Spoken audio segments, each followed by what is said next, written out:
Nagpatupad ng libreng sakay program ang Philippine National Police Logistics Support Service, katuwang ang Department of Transportation, upang matulungan ang mga commuter na naaapektuhan ng 3 araw na nationwide transport strike mula Abril 15 hanggang 17 taong kasalukuyan.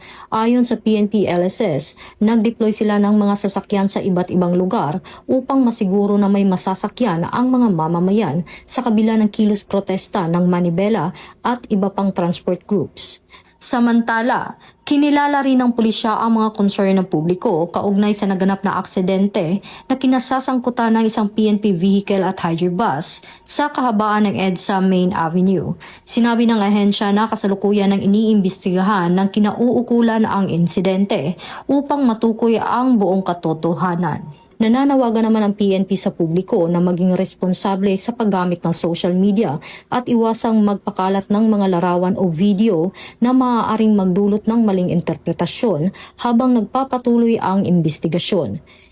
Binigyang diin ng pulisya na mahalagang pairalin ang kooperasyon at paghihintay sa beripikado at tamang impormasyon para sa patas at walang kinikilingang imbestigasyon alinsunod sa direktiba ni Chief PNP, Police General Jose Melencio C. Nartatis Jr. sa ilalim ng programang Bagong PNP para sa Bagong Pilipinas, serbisyong mabilis, tapat at nararamdaman.